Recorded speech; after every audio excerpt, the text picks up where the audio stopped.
ओम गणेशाय नमः। विद्येश्वर संहिता का अध्याय 11। शिवलिंग की स्थापना, उसके लक्षण और पूजन की विधि का वर्णन तथा शिव पद की प्राप्ति कराने वाले सत्कर्मों का विवेचन। ऋषियों ने पूछा, सूत जी, शिवलिंग की स्थापना कैसे करनी चाहिए, उसका लक्षण क्या है तथा उसकी पूजा कैसे करनी चाहिए, जिस देश काल में करनी चाहिए और किस द्रव्य के द्वारा उसका निर्माण होना चाहिए। सूत जी ने कहा, महर्षियों, मैं तुम लोगों के लिए इस विषय का वर्णन करता हूँ। ध्यान देकर सुनो और समझो। अनुकूल एवं शुभ समय में किसी पवित्र तीर्थ में, नदी आदि के तट पर अपनी रुचि के अनुसार ऐसी जगह शिवलिंग की स्थापना करनी चाहिए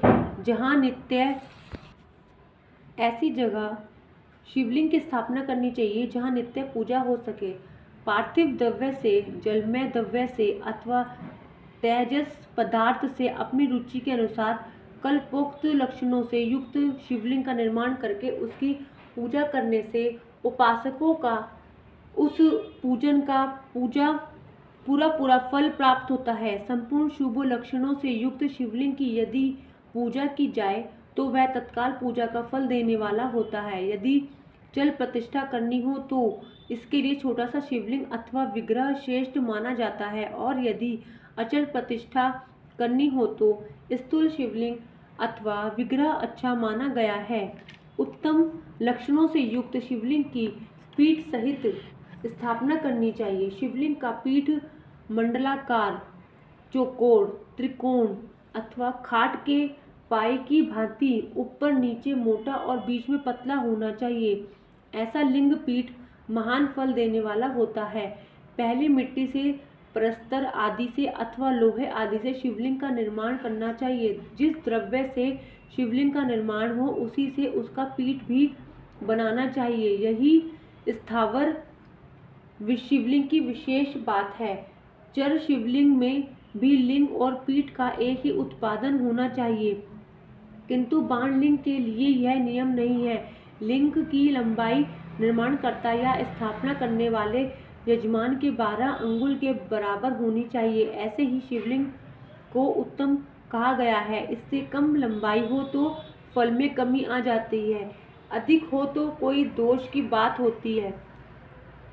बात नहीं है। चरलिंग में भी वैसा ही नियम है। उसकी लंबाई कम से कम कर्ता के 1 अंगुल के बराबर होनी चाहिए। उससे छोटा होने पर अल्प फल मिलता है, किंतु उससे अधिक होना दोष की बात नहीं है। यजमान को चाहिए कि वह पहले शिल्प शास्त्र के अनुसार एक विमान या देवालय बनवाए जो देवगणों की मूर्तियों से अलंकृत हो।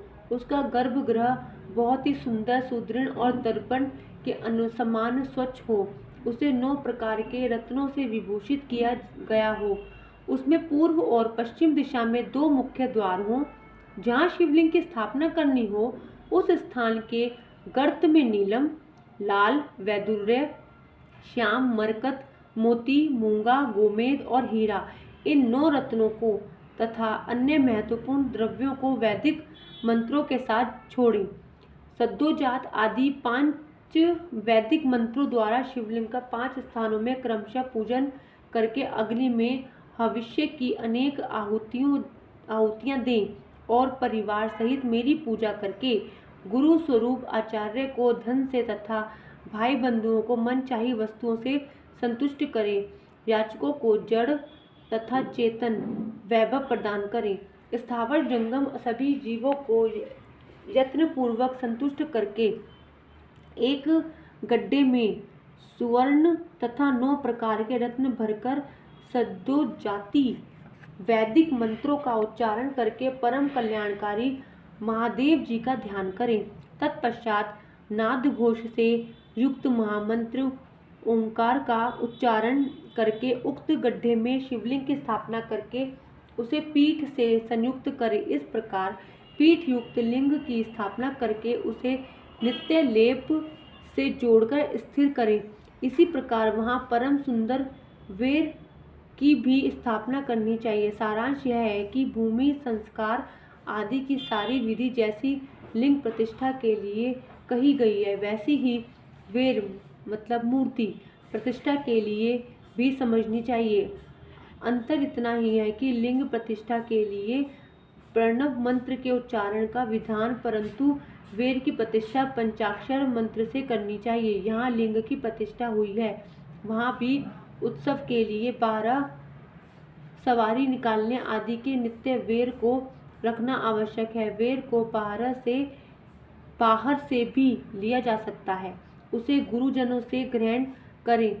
ब्रह्मा वेर वही लेने योग्य है जो साधु पुरुषों द्वारा पूजित हो।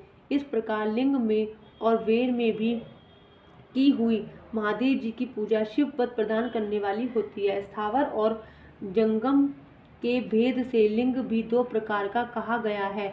वृक्ष लता आदि को स्थावर लिंग कहते हैं और कृमि कीट आदि को जंगम लिंग। स्थावर लिंग की सींचने आदि के द्वारा सेवा करनी चाहिए और जंगम लिंग को आहार एवं जल आदि देकर तृप्त करना उचित है। उन स्थावर जंगम जीवों को सुख पहुँचाने में अनुरुक्त होना भगवान शिव का पूजन है, ऐसा विद्वान पुरुष मानते हैं। इस तरह महालिंग की स्थापना करके विविध उपचारों द्वारा उसका पूजन करें। अपनी शक्ति के अनुसार नित्य पूजा करनी चाहिए और देवालय के पास ध्वजारोपण आदि करना चाहिए। शिवलिंग साक्षात शिव का पद प्रदान करने वाला है अथवा चर लिंग में षोडशोपचारों द्वारा यथोचित रीति से क्रमशः पूजन करें। यह पूजन भी शिव पद प्रदान करने वाला है। आवाहन, आसन, अर्घ्य, पाद्य, पादांग, आचमन, अभ्यंग पूर्वक स्नान, वस्त्र एवं यज्ञोपवीत, गंध पुष्प धूप दीप नैवेद्य, तांबूल समर्पण, निरंजन, नमस्कार और विसर्जन, ये 16 उपचार हैं। अथवा अर्घ्य से लेकर नैवेद्य तक विधिवत पूजन करें। अभिषेक, नैवेद्य, नमस्कार और तर्पण ये सब यथा शक्ति नित्य करें। इस प्रकार किया हुआ शिव का पूजन शिव पद की प्राप्ति करने वाला होता है। अथवा किसी मनुष्य के द्वारा स्थापित शिवलिंग में, ऋषियों द्वारा स्थापित शिवलिंग में, देवताओं द्वारा स्थापित शिवलिंग में, अपने आप प्रकट हुए स्वयं भूलिंग में तथा अपने द्वारा नूतन स्थापित हुए शिवलिंग में भी उपचार संपूर्ण पूर्वक जैसे तैसे पूजन करने से या पूजन की सामग्री देने से भी मनुष्य ऊपर जो कुछ कहा गया है वह सारा फल प्राप्त कर लेता है। क्रमशः परिक्रमा और नमस्कार करने से भी शिवलिंग शिव पद की प्राप्ति करने वाला होता है। यदि नियम पूर्वक शिवलिंग का दर्शन मात्र कर लिया जाए तो वह भी कल्याणप्रद होता है। मिट्टी, आटा, गाय के गोबर, फूल, कनेर, पुष्प, फल, गुड़, मक्खन, भस्म अथवा अन्न से भी अपनी रुचि के अनुसार शिवलिंग बनाकर तदनुसार उसका पूजन करें। अथवा प्रतिदिन 10,000 प्रणव मंत्र का जप करें तथा दोनों संध्याओं के समय 1-1 सहस्त्र प्रणव का जप किया करें।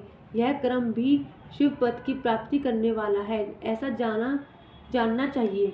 जप काल में मकरांत प्रणव का उच्चारण मन की शांति करने वाला होता है। समाधि में मानसिक जप का विधान है तथा अन्य सब समय भी उपांशु जप ही करना चाहिए। नाद और बिंदु से युक्त ओंकार के उच्चारण को विद्वान पुरुष समान प्रणव कहते हैं। यदि प्रतिदिन आदर पूर्वक 10,000 पंचाक्षर मंत्र का जप किया जाए अथवा दोनों संध्याओं के समय 1-1 सहस्त्र का ही जप किया जाए तो उसे शिव पद की प्राप्ति करने वाला समझना चाहिए। ब्राह्मणों के लिए आदि में प्रणव से युक्त पंचाक्षर मंत्र अच्छा बताया गया है। कलश से किया हुआ स्नान, मंत्र की दीक्षा, मातृकाओं का न्यास, सत्य से पवित्र अंतकरण वाला ब्राह्मण तथा ज्ञानी गुरु, इन सबको उत्तम माना गया है। द्विजों के लिए नमः शिवाय के उच्चारण का विधान है। द्विजेंतरों के लिए अंत में नमः पद के प्रयोग की विधि है, अर्थात वे शिवाय नमः इस मंत्र का उच्चारण करें। स्त्रियों के लिए भी कहीं कहीं विधि पूर्वक नमोंत उच्चारण का ही विधान है अथवा वे भी शिवाय नमः का ही जप करें। कोई ऋषि ब्राह्मण की स्त्रियों के लिए नमः पूर्वक शिवाय के जप की अनुमति देते हैं, अर्थात वे नमः शिवाय का जप करें। पंचाक्षर मंत्र का 5 करोड़ जप करके मनुष्य भगवान सदाशिव के समान हो जाता है। 1, 2, 3 अथवा 4 करोड़ का जप करने से क्रमशः ब्रह्मा, विष्णु, रुद्र तथा महेश्वर का पद प्राप्त होता है। अथवा मंत्र में जितने अक्षर हैं उनका पृथक पृथक 1-1 लाख जप करें, अथवा समस्त अक्षरों का एक साथ ही जितने अक्षर हों उतने लाख जप करें। इस तरह के जप को शिव पद की प्राप्ति करने वाला समझना चाहिए। यदि 1000 दिनों में प्रतिदिन 1 सहस्त्र जप के क्रम से पंचाक्षर मंत्र का 10,000 जप पूरा कर लिया जाए और प्रतिदिन ब्राह्मण भोजन कराया जाए तो उस मंत्र से अभिष्ट कार्य की सिद्धि होने लगती है। ब्राह्मण को चाहिए कि वह प्रतिदिन प्रातःकाल 1008 बार गायत्री का जप करे। ऐसा होने पर गायत्री क्रमशः शिव का पद प्रदान करने वाली होती है। वेद मंत्रों और वैदिक सूतकों का भी नियम पूर्वक जप करना चाहिए।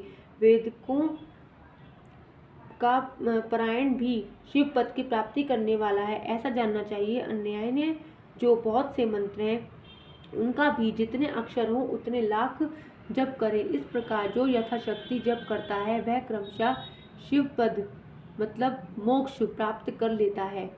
अपनी रुचि के अनुसार किसी एक मंत्र को अपनाकर मृत्युपर्यंत प्रतिदिन उसका जप करना चाहिए, अथवा ओम का मंत्र का प्रतिदिन 1 सहस्त्र जप करना चाहिए।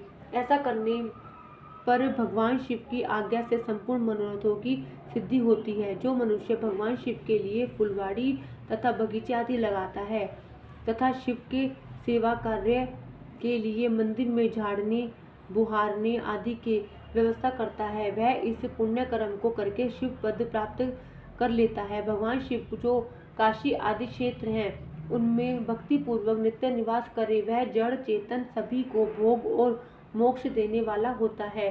अतः विद्वान पुरुष को भगवान शिव के क्षेत्र में आमरण निवास करना चाहिए। पुण्य क्षेत्र में स्थित बावड़ी, कुआं और पोखरे आदि को शिव गंगा समझना चाहिए। भगवान शिव का ऐसा ही वचन है, वहाँ स्नान, दान और जप करके मनुष्य भगवान शिव को प्राप्त कर लेता है। अतः मृत्युपर्यंत शिव के क्षेत्र का आश्रय लेकर रहना चाहिए। जो शिव के क्षेत्र में अपने किसी मृत संबंधी का दाह दशा, मासिक श्राद्ध, सपिंडीकरण अथवा वार्षिक श्राद्ध करता है, अथवा कभी भी शिव के क्षेत्र में अपने पितरों को पिंड देता है, वह तत्काल सब पापों से मुक्त हो जाता है, अतः अंत में शिव पद पाता है। अथवा शिव के क्षेत्र में 7, 5, 3 या एक ही रात निवास कर ले। ऐसा करने से भी क्रमशः शिव पद की प्राप्ति होती है। लोक में अपने अपने वर्ण के अनुरूप सदाचार का पालन करने से भी मनुष्य शिव पद को प्राप्त कर लेता है। वर्णानुकूल आचरण से तथा भक्ति भाव से वह अपने सत्कर्म का अतिशय फल पाता है। कामना पूर्वक किए हुए अपने कर्म के अभिष्ट फल को शीघ्र ही पा लेता है। निष्काम भाव से किया हुआ सारा कर्म साक्षात शिव पद की प्राप्ति करने वाला होता है। दिन के 3 विभाग होते हैं, प्रातः, मध्याह्न और सायं। इन तीनों में क्रमशः एक एक प्रकार के कर्म का संपादन किया जाता है। प्रातःकाल को शास्त्र विहित नित्य कर्म के अनुष्ठान का समय जानना चाहिए। मध्याह्न काल सकाम कर्म के लिए उपयोगी है तथा सायंकाल शांति कर्म के उपयुक्त है, ऐसा जानना चाहिए। इसी प्रकार रात्रि में भी समय का विभाजन किया गया है। रात के 4 प्रहरों में से बीच के 2 प्रहर हैं, उनमें निशीथ काल कहा गया है। विशेषतः उसी काल में हुई भगवान शिव की पूजा अभिष्ट फल को देने वाली होती है। ऐसा जानकर कर्म करने वाला मनुष्य यथोक्त फल का भागी होता है। विशेषतः कलयुग में कर्म से ही फल की सिद्धि होती है। अपने अपने अधिकार के अनुसार ऊपर कहे गए किसी भी कर्म के द्वारा शिवाराधन करने वाला मनुष्य यदि सदाचारी है और पाप से डरता है तो वह उन कर्मों का पूरा फल अवश्य प्राप्त कर लेता है। ऋषियों ने कहा, सूत जी, पुण्य क्षेत्र कौन कौन से हैं जिनका आश्रय लेकर सभी स्त्री पुरुष शिव पद प्राप्त कर लें, यह हमें संक्षेप में बताइए। अध्याय 11 संपूर्ण हुआ।